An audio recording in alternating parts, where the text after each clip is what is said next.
बिस्मिल्लाहिर्रहमानिर्रहीम। अस्सलाम वालेकुम स्टूडेंट्स, उम्मीद है आप खैरियत से होंगे। आज के लेक्चर में हम फ़र्स्ट ईयर मैथ का जो कोर्स है उसको बाकायदा तौर पे स्टार्ट करेंगे। तो सबसे पहले हम देखते हैं कि फ़र्स्ट ईयर मैथ में टोटल चैप्टर्स कितने होते हैं।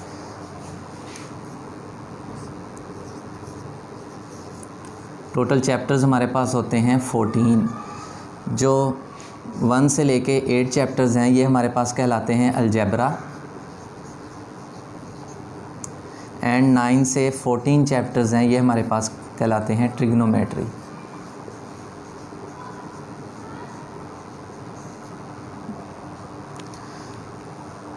तो बुक का जो तकरीबन 60% है वो अलजेब्रा से बनता है एंड 40% ट्रिग्नोमेट्री से बनता है।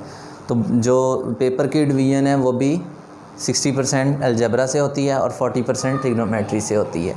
तो आज जो हम अपना कोर्स का आगाज़ करेंगे वो चैप्टर नंबर 1 से करेंगे, जो है नंबर सिस्टम। तो चलिए स्टार्ट करते हैं। चैप्टर नंबर 1, नंबर सिस्टम,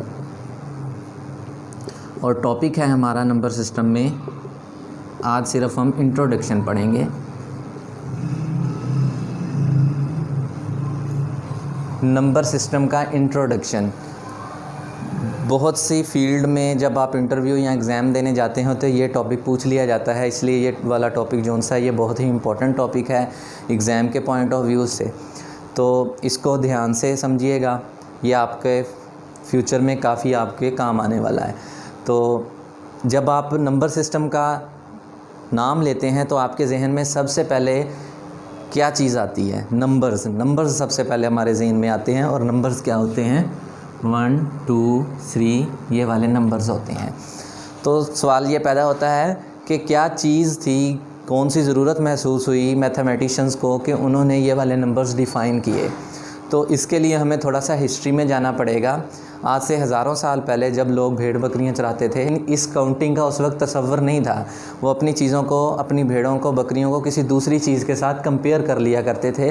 मिसाल के तौर पे जब वो सुबह को बकरियां लेके निकलते थे या अपने जो भी जानवर लेके निकलते थे तो हर जानवर के मुकाबले में एक छोटा पत्थर या कोई लकड़ी का टुकड़ा घर में साइड पे किसी कपड़े में, थैली में रख लिया करते थे, हर भेड़ के मुकाबले में, हर जानवर के मुकाबले में। तो जिस तरह जानवर चले जाते थे, सब जानवर के मुकाबले में एक एक पत्थर उनके पास एक एक चीज़ हुआ करती थी, तो उन्हें पता चल जाता था कि इतनी भेड़ों के मुकाबले में, इतने जानवरों के मुकाबले में हमारे पास इतने पत्थर हैं। तो इस तरह वो कंपेयर कर लिया करते थे कि इतनी चीज़ें हमारे पास। इसी तरह जब वो वापस आते थे जानवर तो दोबारा कंपेयर कर लिया करते थे, तो इनका हिसाब मेंटेन रहता था, इनकी कैलकुलेशन मेंटेन रहती थी। जो उस वक्त के इजिप्शियंस लोग थे, उनके पास एक सिस्टम था बेस 10 का, यानी 10 तक उन्होंने सिंबल बनाए हुए थे। 1 से लेके 10 तक हर नंबर का एक सिंबल था। जितनी उन्होंने चीज़ों को नंबर अलाट करने हैं तो वो एक सिंबल अलाट कर देते थे कि इतनी चीज़ें हैं हमारे पास। तो वो सिंबल क्या थे तो आज हम देखते हैं। जो 1 के लिए उनके पास एक सिर्फ बार थी, इसे एक बार, एक लाइन कह लें, ये थी 1 के लिए। 2 के लिए उनके पास ये 2 लाइनें थी। 3 के लिए उनके पास ये 3 लाइनें थी। और 4 के लिए उनके पास ये वाली 4 लाइनें थी। तो ये वाली लाइनों से वो 4 तक और 5 तक गिनती जो सी थी वो अपनी हिसाब रखते थे। और वो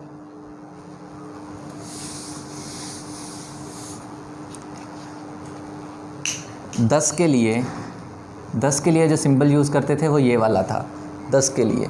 और जो 100 के लिए सिंबल यूज़ करते थे वो ये वाला था।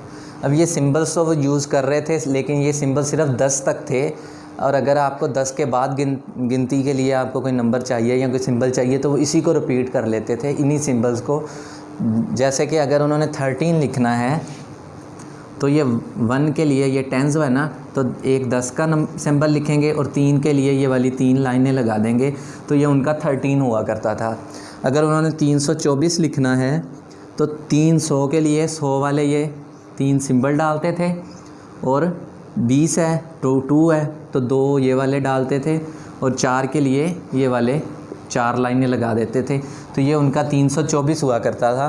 अब आप इसमें देखें कि सिंबल्स की रेपिटिशंस आ रही हैं, जितनी बार आपको 100 लिखना है उतनी बार 100 वाला सिंबल लिखना पड़ेगा।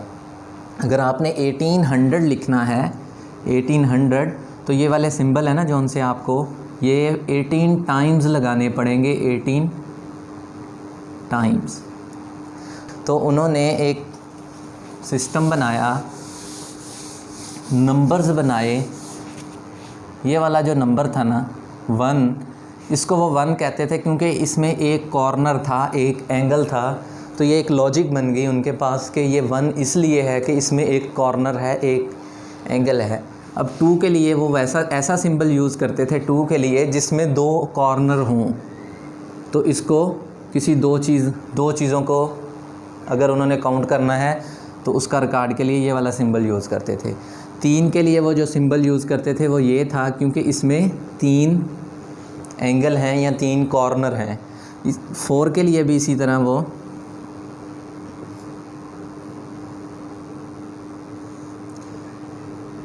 ये वाला सिंबल यूज़ करते थे क्योंकि इसमें 4 कॉर्नर्स हैं। तो 5 के लिए वो ये वाला सिंबल यूज़ किया करते थे। ये देखें इसमें 5 हमारे कॉर्नर हैं या एंगल्स हैं।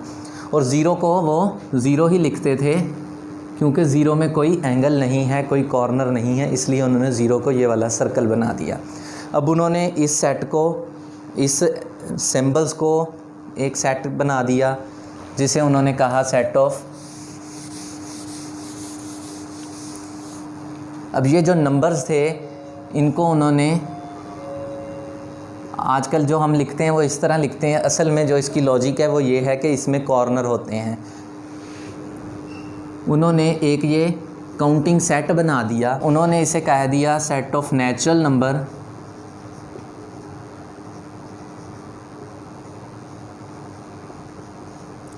एन से इसे ज़ाहिर किया, कैपिटल एन से इसे डोनेट कर दिया उन्होंने, और इसे उन्होंने कहा कुदरती अदाद का सेट। तो उस वक्त जो भी काउंटिंग उन्होंने करनी होती थी तो इस सेट में से कोई भी नंबर उठाते थे और वो वाला काउंटिंग के लिए यूज़ करते थे।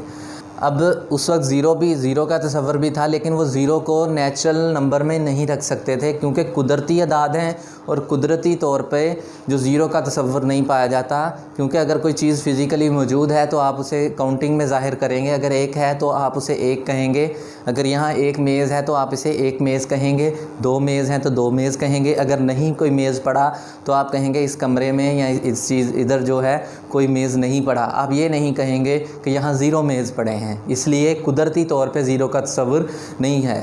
तो उन्होंने कहा कि ज़ीरो के लिए भी तो कोई सेट होना चाहिए क्योंकि ज़ीरो को भी तो इस्तेमाल करना है। तो उन्होंने एक ऐसा सेट बना दिया जिसमें ज़ीरो भी था और ये ऊपर वाले नंबर भी थे, और उसे उन्होंने कहा set of whole number. W से उसे डोनेट किया और जो नेचुरल नंबर था उसे कैपिटल N से और इसे कैपिटल W से डोनेट किया था। तो ये वाले उस वक्त जो सेट थे ये काउंटिंग सेट थे और ये काउंटिंग के लिए यूज़ होते थे। तो जैसे जैसे मैथ एडवांस होती गई, उन्होंने प्लस करना चाहा, माइनस करना चाहा, मल्टीप्लाई करना चाहा, डिवाइड करना चाहा। तो जब वो प्लस करते थे तो नंबर इस सेट में आता था, जब वो माइनस करते थे तो नंबर इस सेट में नहीं आता था।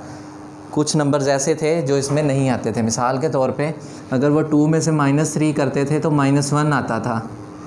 तो ये जो -1 है ये इसमें नहीं है, होल नंबर में भी नहीं है, नेचुरल नंबर में भी नहीं है। तो उन्होंने कहा हम एक ऐसा सेट बनाते हैं जिसमें ये नेगेटिव वाले नंबर्स भी हों। वो साथ साथ ये भी चाहते थे कि हमारे पास एक ही सेट हो, ना कि हमें 2-3 सेट लेके चलने पड़े, कि हम माइनस के लिए एक अलहदा सेट बनाएं, प्लस के लिए एक अलहदा सेट बनाएं, मल्टीप्लाई के लिए एक अलहदा सेट बनाएं। तो वो चाहते थे कि एक ही सेट हो जिसमें तमाम ऑपरेशन जो उनसे वो सेटिस्फाई करवाएं। तो जब माइनस की बात आई तो उन्होंने नेगेटिव नंबर के लिए एक सेट बना दिया जिसमें ऊपर वाले भी तमाम एलिमेंट्स थे और उसे उन्होंने कहा सेट ऑफ इंटीजर्स। Z से उसे डोनेट किया, वो स्टार्ट 0 से होता था और उसमें प्लस माइनस, प्लस के नंबर भी थे, माइनस के नंबर भी थे, तमाम एलिमेंट्स इसमें थे, प्लस के भी थे और माइनस के भी थे। अब जब उन्होंने प्लस किया, माइनस किया, मल्टीप्लाई किया तो नंबर इसमें आ रहा था, लेकिन जैसे ही उन्होंने डिवाइड करना चाहा तो नंबर फिर इसमें नहीं आया, क्योंकि जब आप फ्रैक्शन डिवाइड करते हैं तो नंबर डेसिमल में भी चला जाता है, जो कि इस इंटीजर्स में नहीं आता, इसमें सिर्फ कंप्लीट नंबर थे। तो जब जैसे मिसाल के तौर पे हम डिवाइड करते हैं 3/2 तो आंसर आता है 1.5। तो ऐसे एलिमेंट्स के लिए भी उन्होंने कहा हमारे पास एक सेट होना चाहिए, ऐसे एलिमेंट्स के लिए भी। तो उन्होंने एक और सेट मुतारिफ़ करवा दिया जिसे Q से ज़ाहिर किया और उसे कहा सेट ऑफ रैशनल नंबर। अब इसमें एलिमेंट्स कैसे होंगे? बटे की फॉर्म में, क्योंकि जब आप डिवाइड करते हो तो बटे की फॉर्म में डिवाइड करते हो। तो एलिमेंट कैसे होंगे? x कोई भी सेट का एलिमेंट है सच डैट x कैसा होगा? P/Q की फॉर्म में होगा। और जो हमने लेना है P और Q, ये किधर से लेना है? सेट ऑफ इंटीजर से, ऊपर वाले सेट से। और साथ में उन्होंने एक शर्त रख दी, एक कंडीशन रख दी कि Q 0 नहीं होना चाहिए, क्योंकि अगर आप किसी भी नंबर को 0 पे डिवाइड करेंगे तो आंसर अनडिफाइंड हो जाएगा। तो आप चाहे पूरा इंटीजर सेट ही रख लें P की जगह पे और Q अगर 0 कर दें तो आपका आंसर अनडिफाइंड हो जाएगा। इसलिए उन्होंने शर्त रख दी कि Q 0 नहीं होना चाहिए। इसके बाद आप जब देखते हैं कि ये वाला नंबर है, अगर आप इसे गौर से देखें तो 3/2 को आप 1.5 भी लिख सकते हो और 1.5 को 3/2 भी लिख सकते हो। लेकिन जब हम डिवाइड करते हैं तो कुछ नंबर्स ऐसे भी आते हैं जो डेसिमल में भी तो लिखे जाते हैं, लेकिन उसको हम फ्रैक्शन में नहीं लिख सकते। मिसाल के तौर पे एक नंबर है 0.32579321, ये वाला नंबर है, ये कंटिन्यू नंबर है, ख़त्म नहीं हो रहा। और ये वाला नंबर जो सा है बहुत स्मॉल सा नंबर है। अगर आप इसे फ्रैक्शन में लिखना चाहें तो आप इसे नहीं लिख सकते। इसलिए ये वाले जो नंबर थे इनके लिए जो प्रॉब्लम पैदा हुई कि इस सेट में तो ये आ नहीं सकते, इधर भी नहीं आ सकते, क्योंकि इसमें तमाम कंप्लीट नंबर्स थे। और ये वाला जो सेट था रैशनल नंबर का, इसमें तमाम फ्रैक्शन वाले नंबर थे। तो उन्होंने कहा एक ऐसा सेट भी होना चाहिए जिसमें हम सिर्फ वो नंबर लिख सकें जो हम फ्रैक्शन में नहीं लिख सकते, यानी जो सिर्फ डेसिमल में ही एक्सप्रेस कर सकते हैं। तो उन्होंने एक ऐसा सेट बना दिया जिसे उन्होंने सेट ऑफ इर्रेशनल नंबर कहा, set of irrational number. Q prime से इसे ज़ाहिर किया। अब इसमें एलिमेंट कैसे होंगे? x such that x does not equal to P/Q। अब P और Q क्या है? P और Q वही बिलोंग्स टू इंटीजर्स और Q does not equals to 0, इसमें भी वही कंडीशन है। तो यहाँ प्रॉब्लम सॉल्व होगी हमारे पास। पॉइंट्स वाले नंबर भी आ गए, फ्रैक्शन वाले भी आ गए, और पॉइंट्स जो हम फ्रैक्शन में नहीं लिख सकते वो वाले भी आ गए। अब जैसे हम शुरू से देखते आ रहे हैं कि मैथमेटिशियंस चाहते थे कि एक ही सेट हो, ना कि हमें बहुत सारे सेट लेके चलने पड़े। अब आप देख रहे हैं कि ये 2 सेट हमें लेके लाजमी चलने पड़ेंगे, क्योंकि अगर हम ऐसा नंबर 2 उठाते हैं जो फ्रैक्शन में लिखे जाएंगे तो वो वाले इस सेट में उठाए जाएंगे, इस सेट में से होंगे। अगर आप ऐसा नंबर उठाते हो जो फ्रैक्शन में नहीं लिखा जाता, वो इस सेट में होगा।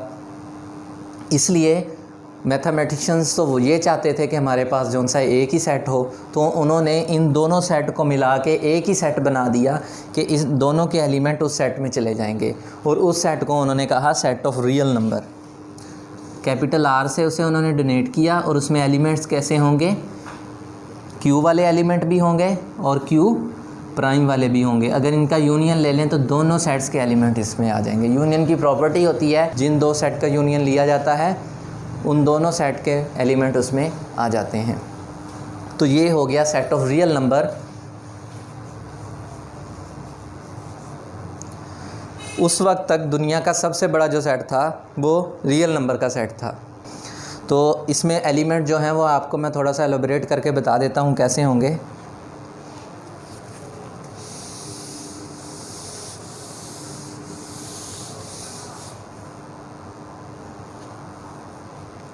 अब सेट ऑफ रियल नंबर में जो एलिमेंट्स होंगे वो होंगे पॉजिटिव नंबर भी होंगे,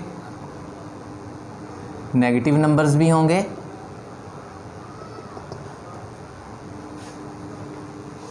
ये 2 जो कंप्लीट नंबर हैं इनके दरमियान में जो नंबर हैं चाहे वो फ्रैक्शन में लिखे जा सकते हैं या नहीं लिखे जा सकते, वो भी रियल नंबर में ही होंगे। यानी तमाम सेट जो अब तक हम पढ़ चुके थे वो सेट ऑफ रियल नंबर में मौजूद हैं। तो उस वक्त तक सबसे बड़ा सेट यही था। तो जैसे जैसे मैथ एडवांस होती गई और भी ऑपरेशन जो उनसे थे मैथ के वो सामने आते गए, जैसे स्क्वायर था, स्क्वायर रूट था और लॉगरिथम भी आ गया, तो उन्होंने वो भी इस पे सेटिस्फाई करवा के देखे, क्योंकि वो चाहते थे जितने भी ऑपरेशन हैं वो हर एक सेट के हर एलिमेंट पे अगर हम अप्लाई करें तो उसे सेटिस्फाई करना चाहिए। तो जैसे ही स्क्वायर आया तो स्क्वायर के लिए हम देखते हैं कि इस एलिमेंट्स के ऊपर स्क्वायर जो सा है वो सेटिस्फाई करता है कि नहीं करता। पहले हम पॉजिटिव साइड पे जो नंबर हैं इन पे स्क्वायर अप्लाई करके देखते हैं। अगर हम 0 का स्क्वायर लें तो हमारे पास आता है 0। अगर हम 1 का स्क्वायर लें तो हमारे पास आता है 1। अगर हम 2 का स्क्वायर लें तो हमारे पास आता है 4। अब ये देखें, ये जो आउटपुट आ रही है ये इस सेट में मौजूद है, इसी सेट में, क्योंकि ये काउंटिंग है और कंप्लीट नंबर हैं, कंप्लीट एलिमेंट्स हैं, वो इसी सेट में होंगे। अगर हम नेगेटिव साइड का स्क्वायर लें तो क्या होगा, -1 का अगर हम स्क्वायर लें तो हमारे पास 1 आएगा, क्योंकि नेगेटिव नंबर की पावर अगर इवन होगी तो वो प्लस होगी, ये इसकी प्रॉपर्टी होती है। क्योंकि -1 की पावर 2 है तो -1 को हम 2 बार लिखेंगे, जब 2 बार लिखेंगे तो माइनस माइनस प्लस हो जाएगा और 1 1 1 आ जाएगा। तो जब भी -1 या माइनस वाले नंबर की पावर स्क्वायर आ जाए तो आप उसको प्लस में लिख दोगे। -2 का स्क्वायर क्या होगा, 4 आ जाएगा। इसी तरह -3 का स्क्वायर क्या होगा, वो भी 9 आ जाएगा। पॉजिटिव नंबर्स आ रहे हैं तो ये भी इसी में मौजूद हैं। तो स्क्वायर वाली प्रॉपर्टी इस पे सेटिस्फाई हो रही थी, स्क्वायर वाली। अब आपको पता है कि स्क्वायर का जो उल्ट होता है वो क्या होता है, स्क्वायर रूट होता है। तो उन्होंने वो भी अप्लाई करके देखा, स्क्वायर रूट अप्लाई करके देखा जब, फिर देखते हैं क्या होता है। जब उन्होंने +1 पे स्क्वायर रूट अप्लाई किया तो आ गया 1। जब उन्होंने 4 के ऊपर स्क्वायर रूट अप्लाई किया वो आ गया 2। जब उन्होंने 9 के ऊपर स्क्वायर रूट अप्लाई किया वो आ गया 3। अब ये वाली जो काउंटिंग है ये भी इसमें मौजूद है। तो जब पॉजिटिव वाले नंबर्स का स्क्वायर रूट तो इसमें मौजूद था, अब नेगेटिव वाले नंबर जो इस साइड पे हैं उसका भी स्क्वायर रूट करके देखते हैं हम। जब उन्होंने -1 का स्क्वायर रूट लिया वो क्या होगा, इधर आके जो मैथमेटिशियंस थे वो खामोश हो गए, क्योंकि पॉजिटिव नंबर का स्क्वायर रूट तो आ रहा था लेकिन नेगेटिव नंबर का जो स्क्वायर रूट था वो नहीं आ रहा। तो इस प्रॉब्लम को सॉल्व करने के लिए उन्होंने एक ऐसा सिंबल ईजाद किया जिसे उन्होंने कहा आयोटा, यानी जहाँ भी -1 का अंडर रूट होगा आप वहाँ लिख दोगे आयोटा, इसे उन्होंने कहा आयोटा। तो ये प्रॉब्लम सॉल्व होगी। और इस नंबर को उन्होंने कहा इमेजिनरी नंबर।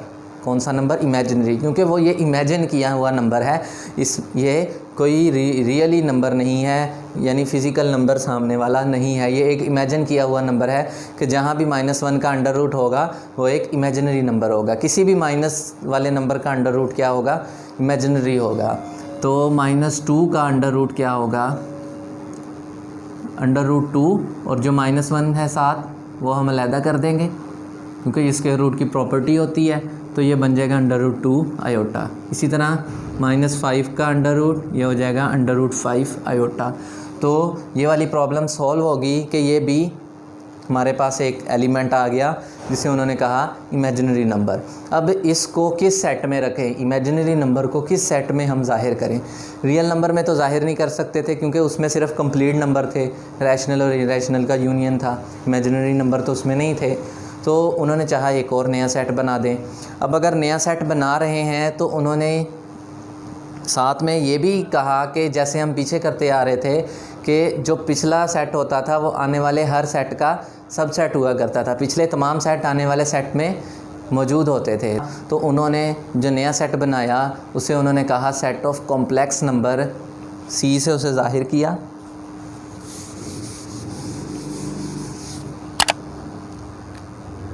कॉम्प्लेक्स नंबर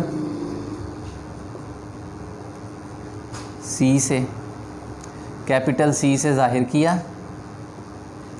अब इसमें एलिमेंट कैसे होंगे, x such that x is equals to a plus iota b की फॉर्म में, और a और b कहाँ होगा, रियल नंबर से। अब इसमें जो a है ये रियल आ गया और आयोटा b वाला नंबर इमेजिनरी नंबर आ गया, यानी हमारी दोनों कंडीशन सेटिस्फाई होगी कि इसमें रियल नंबर भी हैं और इमेजिनरी नंबर भी हैं। तो इस वक्त तक जो दुनिया का सबसे बड़ा सेट है वो कॉम्प्लेक्स नंबर का सेट कहा जाता है। तो इंटरव्यूज़ में मोस्टली ये सवाल पूछ लेते हैं कि सबसे बड़ा सेट नंबर सिस्टम में कौन सा है, तो उसका आंसर है सेट ऑफ कॉम्प्लेक्स नंबर। ये था आज का लेक्चर, उम्मीद है आपको समझ आई होगी। नेक्स्ट लेक्चर में हमने प्रॉपर्टीज़ ऑफ रियल नंबर को डिस्कस करना है, क्योंकि एक्सरसाइज 1.1 में जो क्वेश्चन पूछे गए हैं वो मोस्टली प्रॉपर्टीज़ के बारे में ही पूछे गए हैं, इसलिए नेक्स्ट लेक्चर बहुत इंपॉर्टेंट है, उसे मिस मत करना। इस लेक्चर के मुतालिक अगर आपके जहन में कोई क्वेश्चन है या कोई समझ आपको नहीं लगी तो डिस्क्रिप्शन में व्हाट्सएप ग्रुप का लिंक मौजूद है, आप उधर उसे ज्वाइन कर लें और उधर ये प्रॉब्लम तमाम डिस्कस कर सकते हैं। तो मिलते हैं नेक्स्ट लेक्चर में, अपना बहुत सारा ख्याल रखिएगा। अल्लाह हाफ़िज़।